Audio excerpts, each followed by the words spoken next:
Salam sejahtera bagi semua saudara-saudari dalam Tuhan.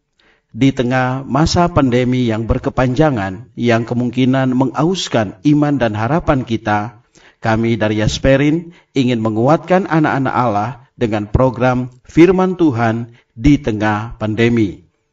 Dalam keadaan seperti saat ini, kita memerlukan firman Dia yang menopang segala yang ada dengan firman-Nya yang penuh kekuasaan. Kasih karunia Tuhan Yesus menyertai kita semua.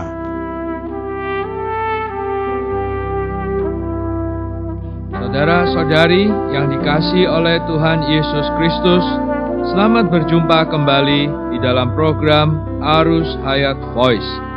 Dan dalam kesempatan ini, saya akan menyampaikan firman Tuhan dengan judul Siapakah Sesamaku Manusia?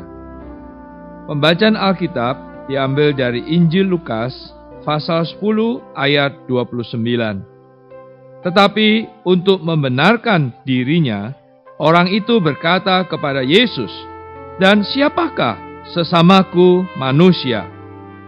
Suatu hari, seorang ahli Taurat bertanya kepada Yesus, "Guru, apa yang harus kuperbuat untuk memperoleh hidup yang kekal?"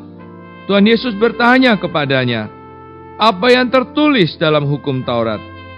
Berdasarkan hukum Taurat, dia berkata bahwa untuk menerima hidup yang kekal, harus membayar harga dua aspek mengasihi. Kisah ini tercatat di Lukas pasal 10 ayat 25 sampai 37. Ahli Taurat telah menemukan penilaian terhadap hidup yang kekal. Tuhan juga mengakui penemuannya tidak salah. Tetapi untuk membenarkan dirinya sendiri, dia bertanya, "Siapakah sesamaku manusia?" Hukum Taurat mencatat bahwa aku harus mengasihi Allah. Ini aku jelas. Tetapi untuk mengasihi sesamaku manusia seperti diri sendiri, siapakah sesamaku manusia ini? Maka Tuhan memberinya satu jawaban.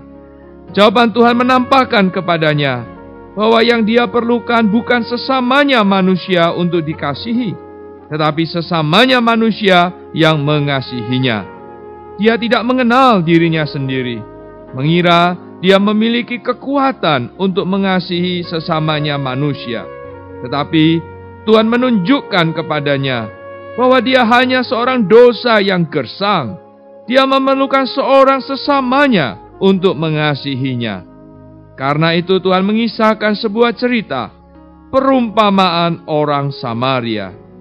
Orang Samaria mengacu kepada Tuhan Yesus. Dia datang ke tempat orang yang terluka itu. Dalam bahasa aslinya, kata perjalanan menunjukkan arah yang berbeda dengan jalan yang ditempuh ketiga orang sebelumnya. Dia datang dari arah yang berlawanan.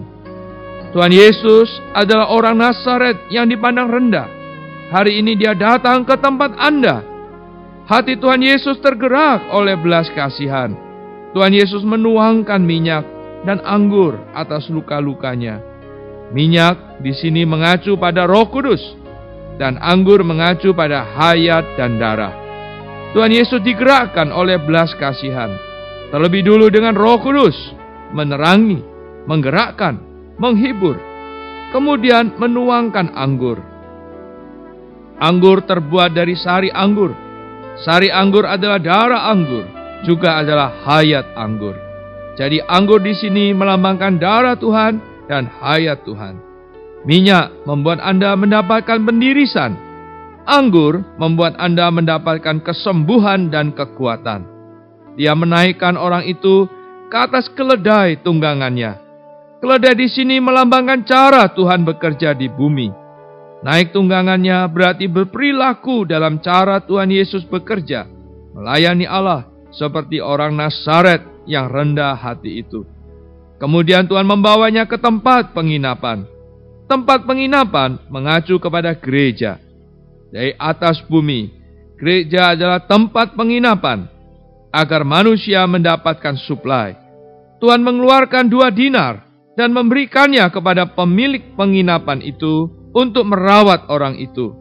Dinar melambangkan karunia Roh Kudus. Tuhan memberi karunia kepada orang-orang yang bertanggung jawab dalam gereja. Tuhan menyuruh orang-orang yang bertanggung jawab dalam gereja untuk merawat orang-orang yang telah beroleh selamat. Selain dinar, ada biaya tambahan. Biaya tambahan di sini mengacu kepada perawatan kasih. Ini akan dibayar lunas oleh Tuhan ketika Dia datang kembali. Dinar adalah karunia, pemakaian karunia untuk merawat. Tidak ada pahalanya ketika Tuhan kembali. Namun perawatan kasih akan mendapatkan pahala pada kedatangan kembali Tuhan. Ahli Taurat bertanya kepada Tuhan, "Siapakah sesamaku manusia untuk kukasihi?" Tuhan menjawab bahwa Dia memerlukan sesamanya manusia untuk mengasihi Dia. Ahli Taurat mengira dirinya memiliki kekuatan untuk mengasihi orang lain. Tetapi Tuhan memberitahunya, "Kamu adalah orang yang kasihan. Kamu memerlukan orang lain untuk mengasihimu. Perbuatlah demikian." Maksud Tuhan sebenarnya bukanlah menyuruh dia berbuat demikian, melainkan agar dia sadar bahwa dengan berbuat demikian, ia mengenal bahwa dirinya bukanlah orang Samaria itu, melainkan justru adalah orang yang terluka itu. Tidaklah mungkin mendapatkan hayat kekal dengan tingkah laku kita sendiri. Perbuatlah, dan Anda akan tahu bahwa Anda tidak dapat melakukannya. Anda memerlukan orang lain untuk membelas kasih Anda. Hanya Tuhan Sang Kekal adalah sesama kita. Kita memerlukan Dia untuk mengasihi kita. Mari ikuti saya berdoa. Tuhan Yesus, terima kasih padamu. Jikalau orang Samaria yang baik itu, Engkau merawatku dan membawaku ke dalam gereja. Disinilah aku boleh dirawat, beroleh kekuatan, agar aku bisa mengasihimu dan mengasihi sesamaku. Di dalam nama Tuhan Yesus. Amin. Demikianlah firman Tuhan. Sampai bertemu di kesempatan berikutnya.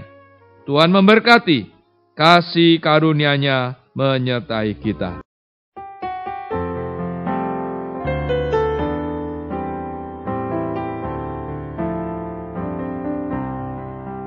Ku mau mirip Kau, Juru Selamatku. Inilah doa dan dambaku. Ku rela buangkan semua mewah dunia agar aku mirip denganmu. Ku mau mirip Kau seperti teladanmu, Juru Selamatku nan penuh cinta. Teguh dan manis tak pernah ubah, bentukmu terukir di hatiku.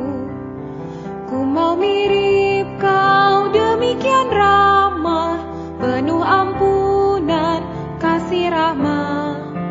Bantu yang papa, hibur yang duka, cari yang dosa dengan gairah. Ku mau mirip Kau, seperti teladanmu, Juru Selamatku nan penuh cinta. Teguh dan manis tak pernah ubah, bentukmu terukir di hatiku. Ku mau mirip Kau, demikian sabar, kudus dan rendah tanpa celah. Rela menderita banyak sengsara, tolong manusia korban jiwa.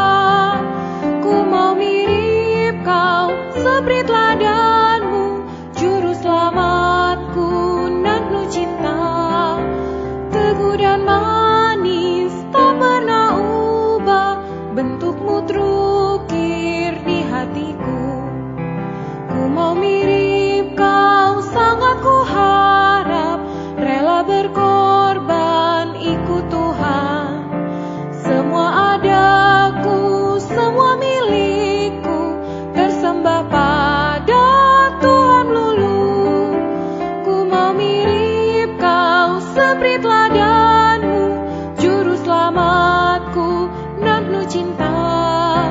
Teguh dan manis tak pernah ubah, bentukmu terukir di hatiku. Ku mau mirip Kau, ku minta sungguh, curahkan cinta di hatiku. jadi